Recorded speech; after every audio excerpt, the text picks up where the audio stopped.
Mind mechanism ಅಂದ್ರೆ ಏನ್ sir? Mind mechanism ಅದೇ ನಾನು ಹೇಳುದು, ಮನುಷ್ಯ ಅಂತ ಹೇಳಿದ್ರೆ ಮನಸ್ಸು ಯಾರಿಗಿದೆ ಅವನು ಮನುಷ್ಯ, ಹೌದಲ್ವಾ? ಹೌದು ಸರ್. ಸೊ ಮನುಷ್ಯ ಮನಸ್ಸನ್ನ ನೀವು ಅದ್ರ ಮೆಕ್ಯಾನಿಸಮ್ ಅದು ಹೇಗೆ ವರ್ಕ್ ಮಾಡ್ತದೆ ಅದನ್ನ ನೀವು ತಿಳ್ಕೊಂಡ್ರೆ ನಿಮ್ಗೆ ಎಲ್ಲ ಮತ್ತೆ ಓಪನ್. ಓಕೆ. ಅರ್ಥ ಆಯ್ತಾ? ಸೊ ಮೆದುಳಿಗೆ ಕೆಲಸ ಕೊಡಬೇಕು. ಮೈಂಡ್ ಮೆಕ್ಯಾನಿಸಮ್ ಅಂದ್ರೆ ಅದೇ. Very good. ಸೊ ಇದ್ರ ಸಂಬಂಧ ಎರಡನೇ ಪ್ರಶ್ನೆ ಇದೆ ಅಥವಾ ಏನಾದ್ರು ಪ್ರಶ್ನೆ ಇರ್ಬೋದು, ಕೇಳ್ಬೋದು. ಇಲ್ಲ, ಅವ್ರಿಗೇನು ಪ್ರಶ್ನೆ ಇರುದಿಲ್ಲ. ಇಲ್ಲ ನೋಡಿ, ಅಲ್ಲಿ ಎದ್ದು ನಿಂತ್ಬಿಟ್ರೆ ಆಗ್ಲೇ. ನೆಕ್ಸ್ಟ್ ಸರ್ ಅಮೃತ ಅಂತ third year technology. Sir YouTube ಅಲ್ಲಿ ನಿಮ್ದು ಮತ್ತೆ ಭಾವನಾ ಮ್ಯಾಮ್ದು ಸುಮಾರು ಪಾಡ್ಕಾಸ್ಟ್ಗಳು ಮತ್ತೆ ಇಂಟರ್ವ್ಯೂಸ್ ಇದೆ. ಸೊ ನನ್ನ ಕ್ವೆಶನ್ ಏನಂದ್ರೆ ಮೈಂಡ್ ಮೆಕ್ಯಾನಿಸಮ್ ಸ್ಟಾರ್ಟ್ ಮಾಡೋದಕ್ಕೆ ನಿಮ್ಮ ಇನ್ಸ್ಪಿರೇಷನ್ ಏನು? And as a use and students ಅದ್ರ ಬಗ್ಗೆ ನಮಗೆ ಸ್ವಲ್ಪ ಮಿಸ್ ಇರುತ್ತೆ. ಲೈಕ್ ಹೀಗೆ ಹಿಪ್ನೋಟೈಸ್ ಟಾಪಿಕ್ ಬಂದ ತಕ್ಷಣ ನಾವು ಅನ್ಕೋತೀವಿ ಅದನ್ನ ಮಿಸ್ಯೂಸ್ ಮಾಡ್ಕೋತಾರೆ ಅಂತ.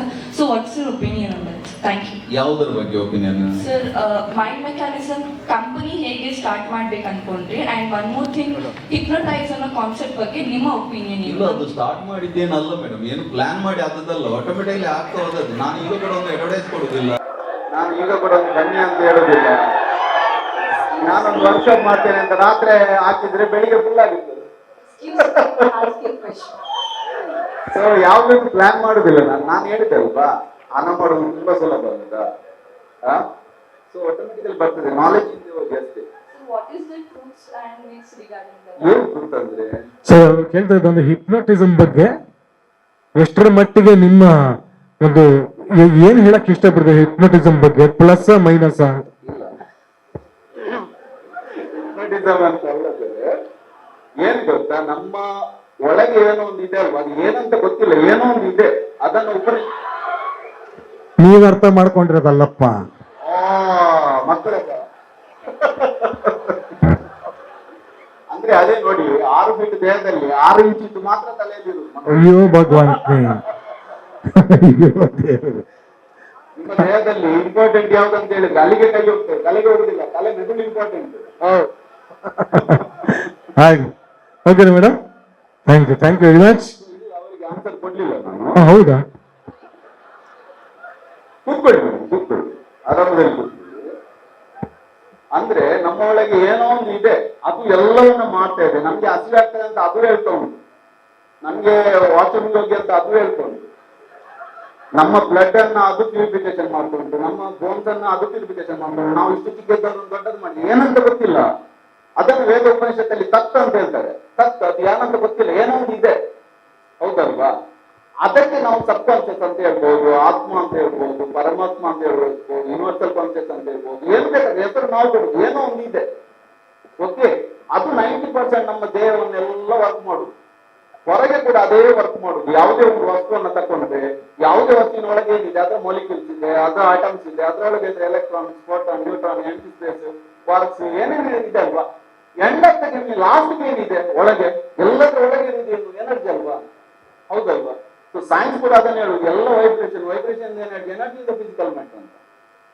ಸೊ ಅದನ್ನೇ ಹೇಳ್ತಾರೆ, ಯಾವುದೇ ಸರ್ವಭೂತಿ ಶಕ್ತಿ ರೂಪೇಣ ಸಂಗೀತ, ಶಕ್ತಿ ಅಂತ ಹೇಳಿದ್ರೆ ಎನರ್ಜಿ. ಸೊ ಅದು ಏನು ಇದೆ ಅಲ್ಲ ಒಳಗೆ, ಉಳಿದ 10% ನಮ್ಮ ಮೈಂಡ್. ನಾವು ಏನು ಥಿಂಕ್ ಮಾಡ್ತೇವೆ, ನಾವು ಕಾನ್ಶಿಯಸ್ ಆಗಿ ಏನೆಲ್ಲ ಆಚರಣೆ ಮಾಡ್ತೇವೆ, ಅದು 10%. 90% ಅದು ಇರುದು. ಅದು ಎಲ್ಲವನ್ನ ಮಾಡುದು ನಮ್ಮ ದೇಹದಲ್ಲಿ, ಏನಲ್ಲ ಹಾರ್ಮೋನ್ಸ್ ಅನ್ನು ಸೀಕ್ರೆಟ್ ಮಾಡುದು, ಎಲ್ಲ ಮಾಡುದು ಅದು. ಸೊ ಅದನ್ನು ನಾವು ರೀಚ್ ಮಾಡಿದ್ರೆ ನಮ್ಮ ಲೈಫ್ ಅಲ್ಲಿ ನಮ್ಗೆ ಆಗುದಿಲ್ಲ ಅಂತ ಯಾವ್ದು ಕೂಡ ಇಲ್ಲ. ಅರ್ಥ ಆಗ್ತುಂಟಾ?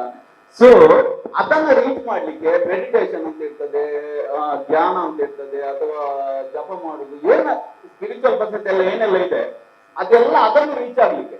ಯಾರು ಅದನ್ನು ರೀಚ್ ಆಗ್ತಾನೆ ಅವನಿಗೆ ಅವತಾರ ಅಂತ ಹೇಳಿದ್ರು. ಅವತಾರ ಅಂತ ಹೇಳಿ ಮೇಲಿಂದ ಇಳಿದು ಬರುದಲ್ಲ, ಒಳಗೆ ಇಳಿದವನಿಗೆ.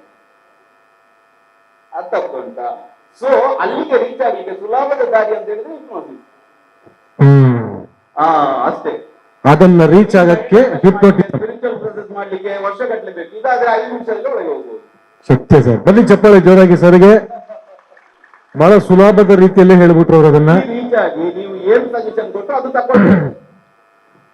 ನಿಮ್ಗೆ ಈಗ ಆಟಲ್ಲಿ ಒಂದು ಹೋಲ್ ಇದ್ರೆ ಅದನ್ನು ಫಿಲ್ ಮಾಡ್ಬೋದು. ಯಾಕಂತ ಹೇಳಿದ್ರೆ ಅದು ನಿಮ್ಮ ಇಷ್ಟು ಚಿಕ್ಕ ದೇಹವನ್ನು ಇಷ್ಟು ದೊಡ್ಡದು ಮಾಡಿದೆ, ನಿಮ್ಮ ಬಾಡಿಯಿಂದ ಬ್ಲಡ್ ಹೋದ್ರೆ ಅದು ಫುಲ್ಫಿಲ್ ಮಾಡ್ತದೆ. ಅದನ್ನ ಒಂದು ಬೋನ್ ಫ್ರಾಕ್ಚರ್ ಆದ್ರೆ ಅದನ್ನು ಫುಲ್ಫಿಲ್ ಮಾಡ್ತದೆ. ನಿಮ್ಮ ಹಾರ್ಟಲ್ಲಿ ಒಂದು ಹೋಲ್ ಇದ್ರೆ, ನಿಮ್ಮ ಪ್ಯಾಂಕ್ರಿಯಾಸ್ ಹಾಳಾಗಿದ್ರೆ, ನಿಮ್ಮ ಬ್ಲಡ್ ಪ್ರೆಷರ್ ಹೆಚ್ಚು ಕಮ್ಮಿ ಆಗಿದ್ರೆ ಅದನ್ನು ನಾರ್ಮಲ್ ಮಾಡ್ಲಿಕ್ಕೆ ಅದು ಗೊತ್ತಿಲ್ವಾ? ನಿಮ್ಗೆ ಡಿಪ್ರೆಷನ್ ಬಂದಿದ್ರೆ ಹಿಂಗೆ ಹ್ಯಾಪಿ ಆರ್ಮೂಸ್ ರಿಲೀಸ್ ಮಾಡ್ಲಿಕ್ಕೆ ಎಲ್ಲರಿಗೂ ಗೊತ್ತಿದೆ, ಬಟ್ ಅದಕ್ಕೆ ರೀಚ್ ಮಾಡ್ಬೇಕು. ರೀಚ್ ಮಾಡ್ಲಿಕ್ಕೆ ಸುಲಭದ ದಾರಿ ಇರುವುದು ಹಿಪ್ನೋಸಿಸ್ ಮೂಲಕ ಅಷ್ಟೇ. Yes absolutely.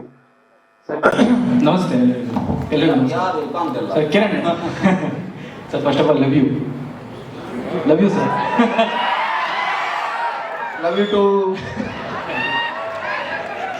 ಅಂದ್ರೆ ಇಷ್ಟೋ ತನಕ ಕೂತ್ಕೊಂಡು ನೋಡ್ತಿದ್ವಿ ಎಲ್ಲರೂ ಕೂಡ ನೀವು ಮಾತಾಡೋದಕ್ಕೆ ತುಂಬಾ ಹಿಂಗಡೆ ಅಂತ ತುಂಬಾ ನಗಾಡ್ತಿದ್ವಿ. ಯಾಕೆ ಟೈಮ್ ಪಾಸಿಗೆ ಬಂದದ್ದು. ಅದೆಲ್ಲ ವಿಷಯನೇ ಬೇರೆ ತುಂಬಾ ಇದೆ.